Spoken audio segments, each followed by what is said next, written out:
একঘেয়েমি ফুলকপি খেতে ভালো লাগছে না, তাই তো? মুখে নতুন রকমের স্বাদ আনতে চাই। হ্যাঁ, তার জন্যই আজকের এই ভিডিওটা। শীতকাল তো পড়ে গেছে, ফুলকপি অ্যাভেলেবেল বাজারে। আর অ্যাভেলেবেল থাকার কারণেও অ্যাভেলেবেল খাওয়া হচ্ছে, কিন্তু স্বাদ একই রকম হচ্ছে। সেই স্বাদটাকে চেঞ্জ করার জন্য আজকের এই রেসিপিটা। অবশ্যই তোমরা রেসিপিটা ফলো করবে, তাহলে বুঝতে পারবে। তো চলো রেসিপিটা এবার শুরু করা যাক।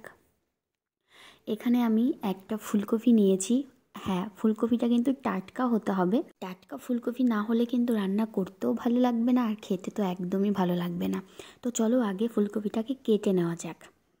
তো এখানে আমি ফুলকপিটা আর আলুটা কেটে নিয়েছি, একটু ছোট করে কেটেছি। আর আলুটাও যেহেতু ছোট, সেই জন্য আমি ফুলকপিটাকেও ছোট করে কেটেছি।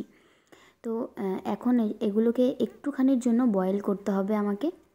আর এখানে পেঁয়াজ, টমেটো আর কয়েকটা কাঁচা লঙ্কা, এটাকে আমি একটা মশলা পেস্ট করে নেব।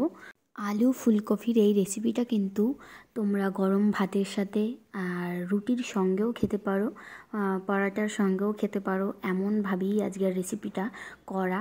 তো এদিকে আমি বয়েল করতে বসিয়ে দিয়েছি, আরও বয়েল হয়ে গেছে। আমি কিন্তু একটুখানি ফুড কালার দিয়েছি, কারণ আলুর থেকে যে কষটা বেরায় তাতে করে কিন্তু কালো হয়ে যেতে পারে, তার কারণে আমি একটুখানি ফুড কালার দিয়েছি।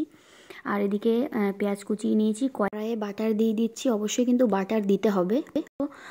গোটা রসুন তোমরা চাইলে এটা অ্যাভয়েড করতে পারো, নাও দিতে পারো। আর হচ্ছে একটা শুকনো লঙ্কা চিড়ে দুভাগ করে দিয়েছি।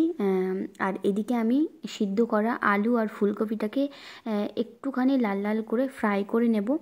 ফ্রাই না করলে ফুলকপিটা ভেঙে যেতে পারে রান্না করার সময়। আর এখন ফ্রাই করলে ফুলকপিটা একটু টাইট থাকবে, শক্ত হয়ে যাবে। উপর দিয়ে একটুখানি গোলমরিচ গুঁড়ো দিয়ে দিলাম, তাহলে আলু আর ফুলকপির ভেতরটাতে ঢুকবে ভালো। তো এগুলো আমার লাল লাল করে ভাজা হয়ে গেছে, এবার নামিয়ে নেব। তারপর ওই কড়াইয়ে আর একটুখানি তেল দিয়ে গোটা জিরে আর শুকনো লঙ্কা দিলাম। অবশ্যই কিন্তু সরিষা তেলে রান্নাটা করতে হবে। তারপর কেটে রাখা পেঁয়াজ আর রসুনটাও দিয়ে দিলাম। এটা একটুখানি নরম নরম লাল লাল হয়ে যাবে যখন পেঁয়াজটা নরম হয়ে যাবে। তারপর আমি এর ভেতরে দিয়ে দেবো আদা রসুনের যে পেস্টটা ছিল সেটা। এখানে কিন্তু আদা রসুন আর শুকনো লঙ্কার একটা পেস্ট, তো সেটা দিয়ে তারপর একটু কাশ্মীরি রেড চিলি দিয়ে দিলাম। এবার ভালো করে এটাকে আমি কষিয়ে নেব। তারপর হচ্ছে যে পেস্টটা আমি বানিয়েছিলাম, পেঁয়াজ, কাঁচা লঙ্কা, সেটা, টমেটো, সেই পেস্টটা দিয়ে তারপরে হলুদ আর জিরে গুঁড়ো দিয়ে আমি ভালো করে এটাকে একটুখানি জল দিয়ে কষিয়ে নেব। মশলাটা যত কষাবে তত কিন্তু রান্নাটা দারুণ হবে আর কি, খেতে টেস্ট হবে। সবাই জানো তোমরা, মশলা যত ভালো কষাবে তত ভালো রান্নাটা হবে। তারপর মশলাটা কষানো হয়ে গেলে এখানে আমি গরম মশলা দিয়ে দিলাম। আর গরম মশলাটা আমি নিজে বাড়িতে বানিয়ে নিয়েছি।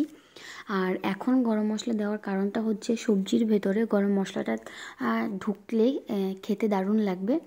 তো মশলাটা যেহেতু বেশি কষানো হয়ে গেছে, আমি সামান্য একটু জল দিয়ে দিলাম। আর এই জলটাই কিন্তু থাকবে, আমি কিন্তু এক্সট্রা করে আর জল দেব না। তো দেখো, এবার আমি ঢেকে দিয়ে লো ফ্লেমে এটাকে 10 মিনিট রান্না করে নিয়েছি। দেখো আমার কিন্তু হয়ে গেছে সবজিটা রান্না।